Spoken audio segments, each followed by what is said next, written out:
Hey everyone, it's Ben Hardy here, and in today's we'll be reviewing a Ford Bronco Raptor. This has a new exterior color, and the interior, we'll see what you guys think about it. Before we get into this video, I want to give a huge shout out and thank you to the Kemgar Ford here in American Fork for giving me some time with this Bronco Raptor. I'll include a link to their website in the description down below. Also include a link to my car buying guide. Let's get into it.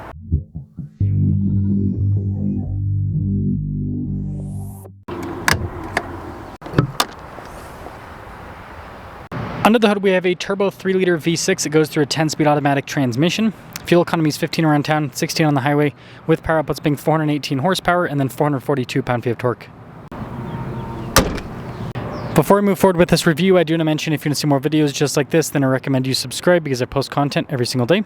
So first off, the Raptor gives you this cool thing in the center with all the vents, which is fun, got the Raptor logos, and I like how they have the max load detailed there, 150 pounds. So you won't ever forget. Anyways, we've got the Bronco headlights here. They're orange with the finish instead of the normal white, which here, let me pull out the key fob so I can give you guys a little bit of a show. There you go. Just like the marker lights, which is fun. And then you guys can see here, hardcore front bumper there. You've got a bash plate up front as well, skid plate protection. And this thing in marsh gray looks really aggressive. We've got 37s wrapped around 17-inch wheels. You can see the wheels are completely blacked out. And with the Bronco Raptor, you've got about 13 inches of wheel travel in the front and the rear. Independent front suspension. Got these giant fender flares. And that wheel travel number doesn't mean a lot. A lot of, off-road vehicles only have about like 9 to maybe 10 inches of wheel travel. Anyways, you got the venting there on the side, and then the mirror caps, and it looks like Ford's doing stubby antennas now. I can't talk. And then we've got the rock rail protection here with the side steps. And this one has, this is the reason why I picked this one out. This one has the body painted everything. So the hard top, the fender flares. So this is fully paint matched, which you could not get before, and it completely transforms the look. And yes, the Bronco Raptor still has the live valve Fox shocks. Now taking a look at the key fob here, we've got our lock and unlock function. We've got the remote start function as well. We've got the Raptor, oh sorry, Bronco logo, not Raptor logo. Dang it, Ford. Anyways, let's pop into the back here. So you got double compression on that. It's supposed to help out with opening it, which is kind of a nice feature.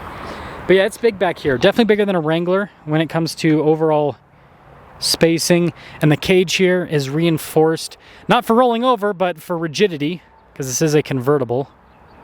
But it's just so you can do jumps and stuff in the Bronco Raptor. Really cool looking taillights here in the back, and then you got the 3 markers there above the spare tire in the rear. And yes, you got a 37 here in the back as well. Recovery points there, solid rear axle, by the way. So independent front, solid rear, just like other Raptors.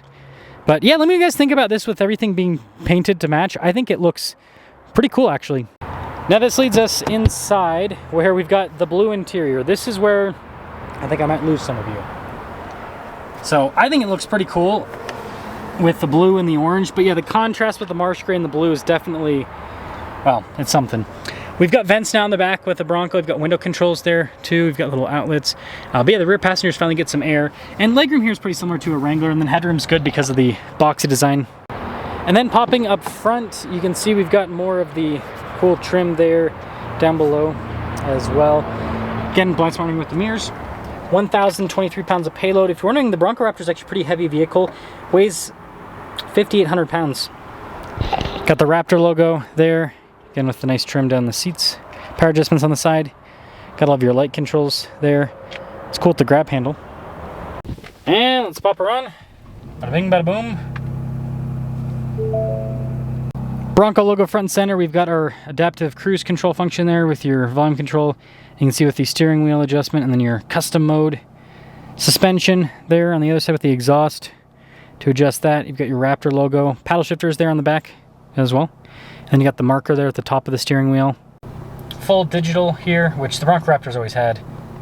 It's kind of a nice setup. And then with the drive modes, notice you got a bunch of drive modes for off-road use, customized to the specific instance that you're going through. And then you also have a bunch of on-road modes as well. I like the animations, it's kind of video game-esque. So we do have a 360 camera system with this. It's got good resolution. User-friendly, I would say, and there's a little camera button you can press to turn it on and off. Infotainment system's easy to use. It's got a shortcut bar there at the bottom. It's quick to respond. I don't know why it turned on the volume automatically. But below it, there is physical controls for the radio, and then your dual zone climate. You have heated seats and a heated steering wheel. This does also come with a stabilizer bar, disconnect, front and rear diff lock, trail turn assist, stability control. Sorry, it's not going to pop up because the lighting is always horrible on the dash. There is also a little USB port up there. And up top, we got some auxiliary switches, 6 of them. Got a little charging area inside here, shifter for the 10-speed. This is your drive mode / drive line select. So this does have 2-wheel drive as well as 4-wheel auto, high and low. It's also got Ford's off-road cruise control is what I call it. I think it's called trail control if I remember right. And then you twist it for the different drive modes. Got some cup holders next to that. Raptor logo here on the center console. And window controls here in the center, as you can see. And then your mirror adjustments also here in the center as well. And then we do have new top insulation, which should help out with the sound. So this all does come at a pretty hefty cost. This one's a 374A equipment group. Base price is $90,000. After all options and destination, $96,615. You can easily get these over $100,000 with the pricing if you add everything. But let's see how it performs. Bronco Raptor. Well, they're finally doing the paint match everything, so people don't have to get it done aftermarket, which I think is a huge plus because yeah, it's not fun having to get stuff painted after the fact. It's expensive, quality, depending on the paint shop you use, can be iffy, and it's definitely not covered under factory warranty. So, yeah. Nice to be able to just have it all set up from the factory. Man, this thing, I feel like I'm driving a... I mean, the Bronco Raptor already feels like a tank, but because of the marsh gray, it really does have that kind of like more military feel to it. They should do like, I know this would probably just be too expensive to do like mass production wise, but it'd be cool if manufacturer did like camo print from the factory on a vehicle. I think that would, like, on something like this, maybe some people will give it crap. I think that some people would absolutely love it and go for it, because again, I'm not talking about putting camo print on something like a Ford Focus. We're talking about a Bronco Raptor, right? It's like a boxy off-road vehicle, so it kind of makes sense, even though it's not technically a military spec vehicle. But who cares? Who cares? Would be cool to see. So this 3.0 does have a performance tune you can get from Ford to increase the power. I think it puts the torque at like over 500 pound-feet if I remember right, and then it puts the horsepower at like mid-4s or something like that, which is quite impressive.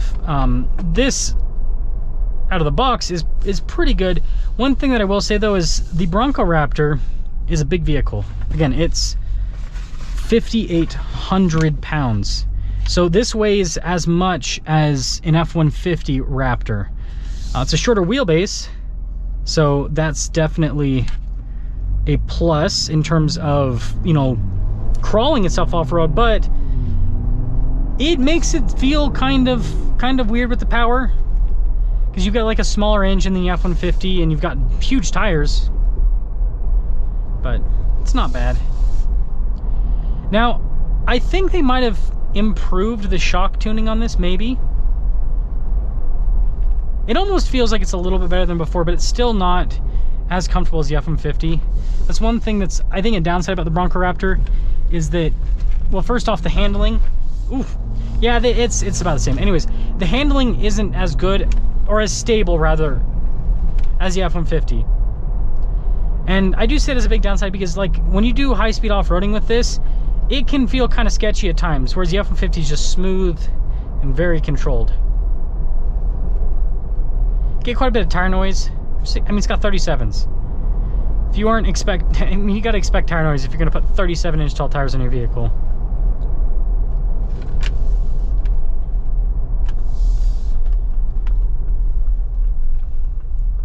Yeah, I will say though, this thing's fun. It's, even though it's not necessarily the most comfortable ride and it doesn't feel the most stable, you can tell it just absorbs all the bumps. It doesn't care. When you've got as much travel as this has for a road car, again, I think it's, if I remember, it's about 13 inches. Might be 14. I try to remember all the numbers, but it's not always the easiest. Neither of us have a stop sign. Okay, thank you, sir.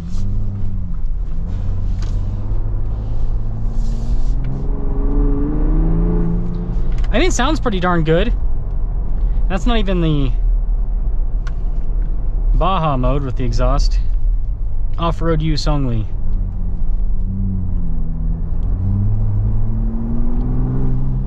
Got a little bit of turbo blow off. It's kind of a fun sounding powertrain. It's enough power. It just doesn't knock your socks off. It would still be cool to see a V8 Bronco Raptor, a minimum like a 5.0, or you know, a Bronco Raptor R with the supercharged 5.2. That'd be epic, but probably so expensive that none of us would really care because we can't afford it, right? So to cap things off, I think the Bronco Raptor it's a unique vehicle. It's a cool vehicle. I've said this before, and I'll just say again in closing with this review. I think that the Bronco Raptor is kind of like a jack of all trades, master of none type deal. It's trying to combine rock crawling with high-speed off-roading, and it does it well, but an F-150 Raptor is way better at high-speed off-roading, and a regular Bronco is way better at crawling than this. So it's, you know, it's kind of mixed.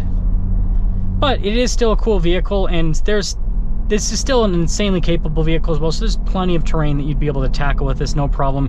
There are just some limitations where, you know, you won't be able to go quite as fast on the high-speed stuff as an F-150 because of the lack of stability, and then you won't be able to crawl up some stuff because of the extra width.